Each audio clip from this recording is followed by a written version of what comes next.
İlkin deməli biz keçən dərslərimizdə səndən deyəndə ümumiyyətlə buradakı uşaqların hər biri ilə öyrənmişdik ki, həndəsənin əsas anlayışlarını.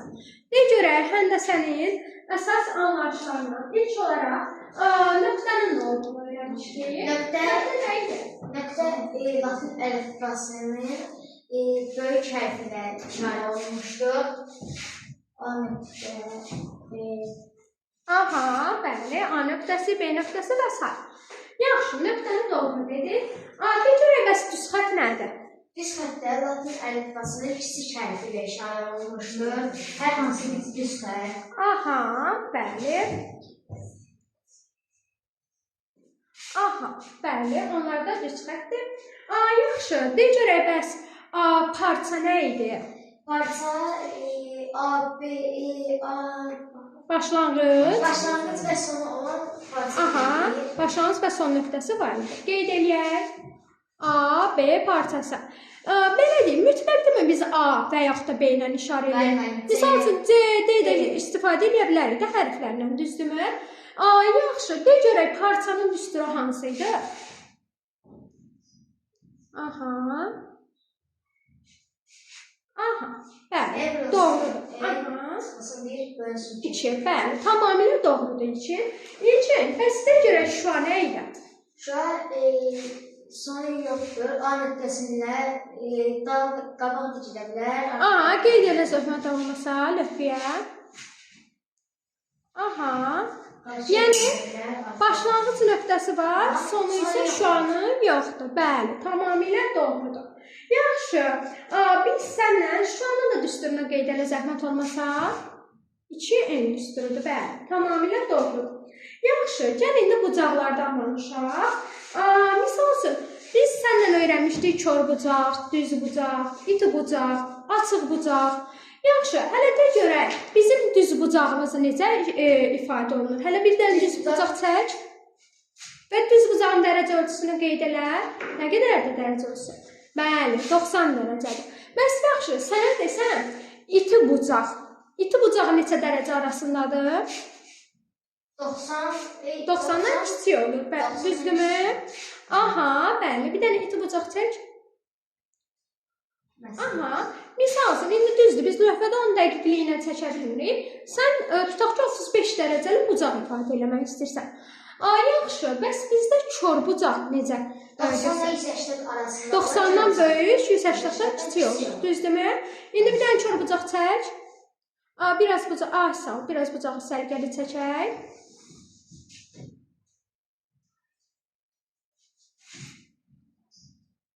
Misal üçün 140 dərəcə, bəli. Aha, bəs açıq bucaq necə yazılır? Açıq bucaq. Aha, bəli. Şurada bərabərdir, düz. Aha.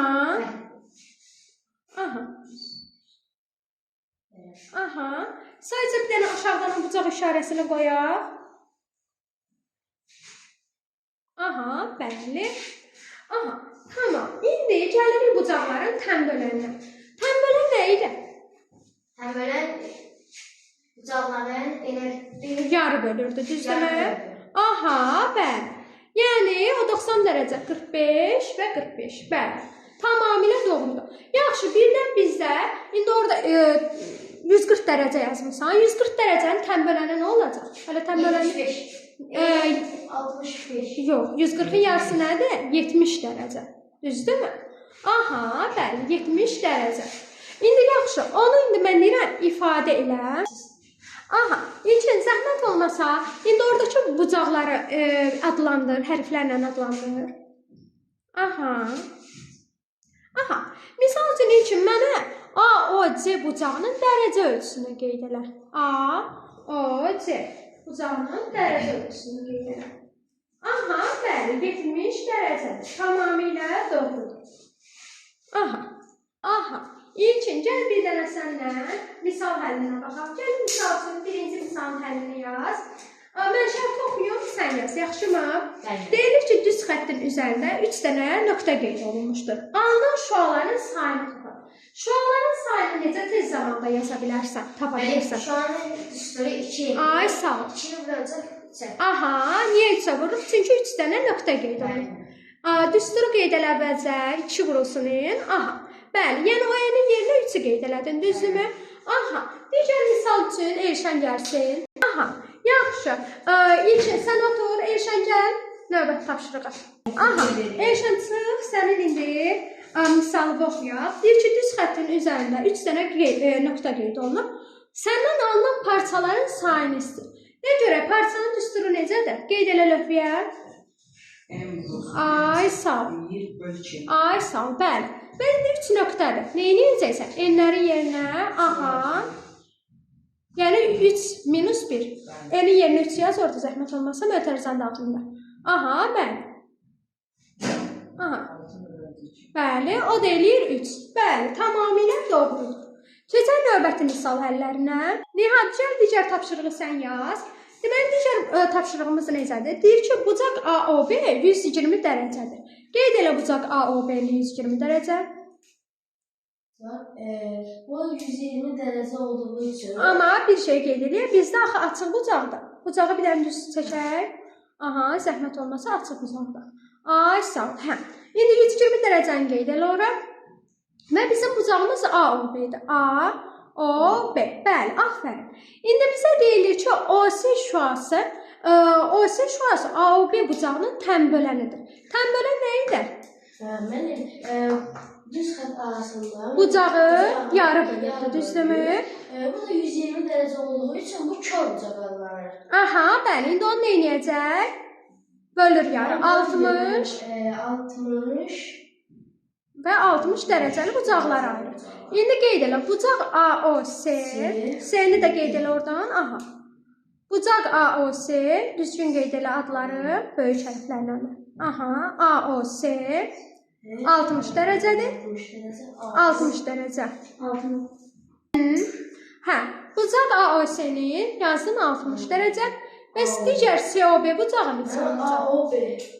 AOS-ni yazın, COB. Aha, COB. Aha, o da 60 dərəcədir, eləmi? Aha, bəli. Yaxşı, uşaqlar, gəlin indi riyaziyyatdan sizlə Kahoot vasitəsilə test işləyək. Görək testlərimizi necə yazacaqsınız. Aha, uşaqlar, şifrəni deyirəm sizə, qeyd edin. 0,947 kullanın. Aha, yazın 974 38 65. Adı bu yaz. Zəhmət olmasa 974 38 65. 974 38 65. Şifrələri qeyd edin. İlkin adını düz yaz. Aha. Aha. Yaxşı, uşaqlar.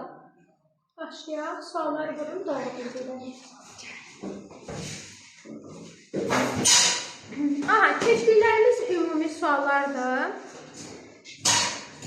Yazın görək. Hə, uşaqlar, bir 0 tam ədəddir.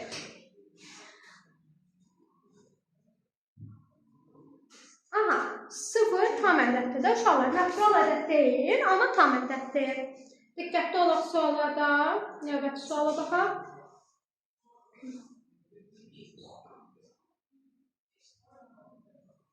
Beşin kubu. Yəni 5-i 3 dəfə öz-özünə vuranda görün nə alacaqsınız? Aha, bəli, tamamilə doğru. Keçək növbəti sualımıza.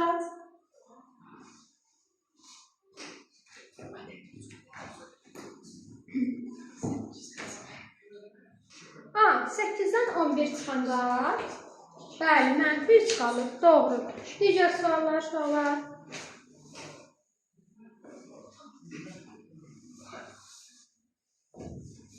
Aha, 5-də 2 ilə 5-də 1-in cəmi. Yazılışa diqqət edirəm.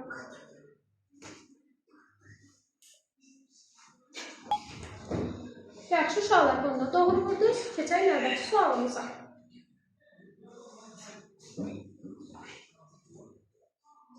Aha.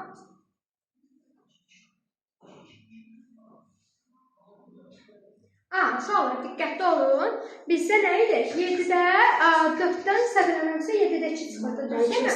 Məxrəclərimiz eyni idi, surətlərimiz isə fərqlidir. Məxrəclər eyni olanda demişik ki, kəsirləri toplaya da bilərik, çıxa da bilərik. Yəni 7-də 4-dən 7-də 2 çıxanda nə qalacaqdır? Elə 7-də 2-nin özü. Aha.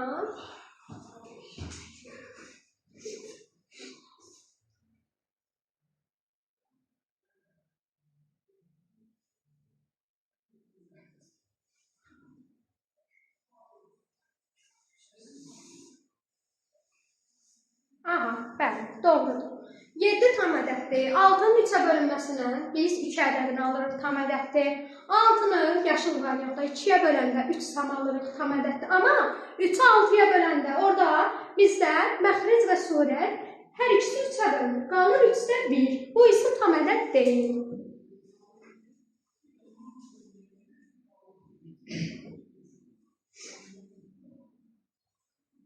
Aha, -9-u -8-ə vuranlar nə verəcək? Bu sualda texniki səhv var. Mənfili mənfiyə vuranda bizdə nə verir? -9-u -8-ə vuranda müsbət 72 verir. Aha, növbəti suala baxın.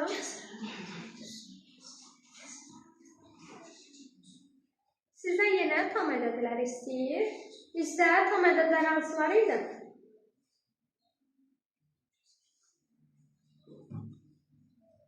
Aha, bəli, natural ədədlərimiz bizim tam ədədlərimizdir.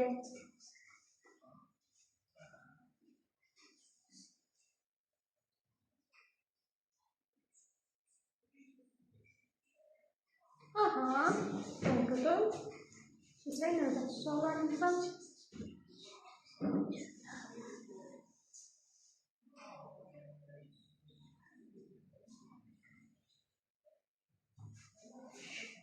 Aha, bəli.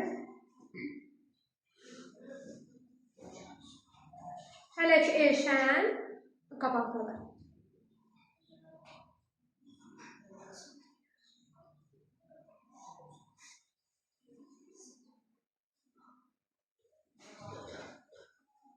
Aha, bəli, -4 idi. Bir nəfər doğru yazdı, İlkin doğru yazdı. Aha.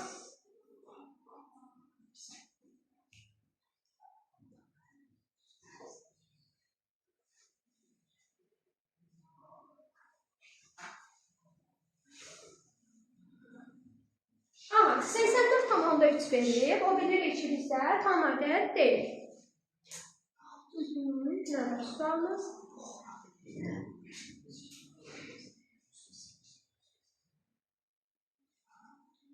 Mənfili mənfiyə böləndə uşaqlar nə olur da? Bəli.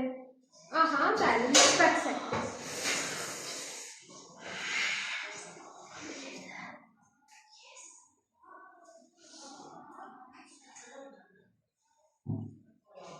Aha, bəli, 3 tam ədəddir.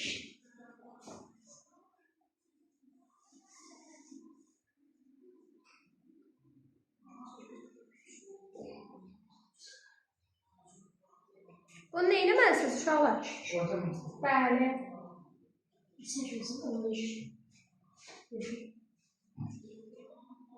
Aha, bəli, onda 7, doğru.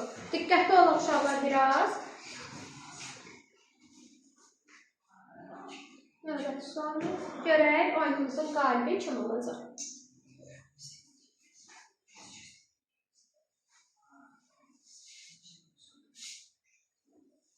Aha, bəli, -8-in kvadratı mənfi olmasına baxmayaraq bizdə kvadrat olduğu üçün və mötərizənin daxilində olduğu üçün biz onu müsbət olaraq götürəcəyik.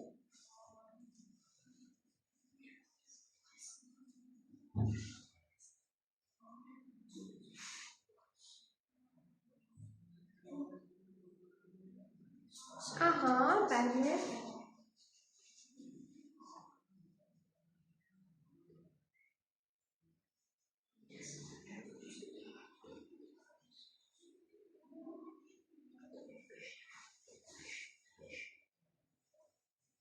Aha, bəli, 5 tam. Doğru cavabdır.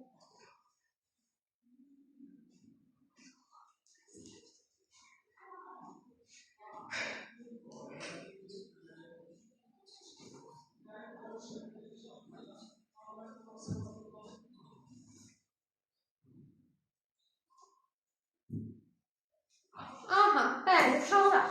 Mənfi mötərizənin daxilində olsaydı və mənfi 3-ü biz 4-cü dərəcədən qüvvətə yüksəltsəydik, əgər mötərizə daxilində olsaydı, biz onu müsbət 81 götürərdik.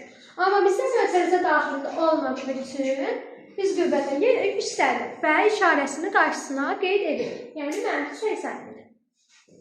Keçək növbəti sualımıza, son 3 sualımız qaldı.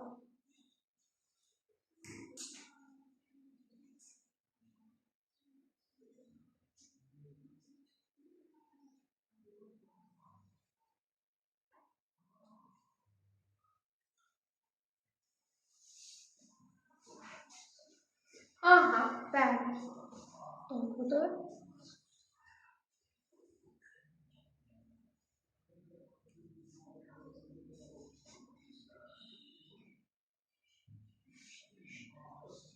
Aha, 5-in kvadratı 25 edir, bəli. Aha, sonuncu sualımız və görək qalibimiz kim olacaq?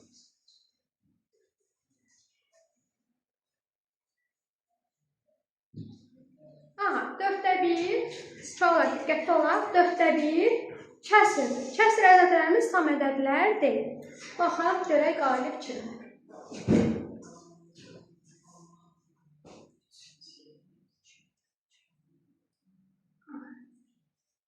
Baxaq, İlkin ikinciliyi, Elşən birinciliyi. Düzdür, bizim telefonumuz az olduğu üçün 2 nəfər istifadə elədiniz. 2 nəfər, yəni belə deyək də, əməkdaşlıq edib testlərin cavabını vurdunuz. Texniki bəzi səhvləriniz oldu. Onların da izahını verdik. İlk öncə bir özümüzü alqışlayaq, məncə. Aha, yaxşı uşaqlar.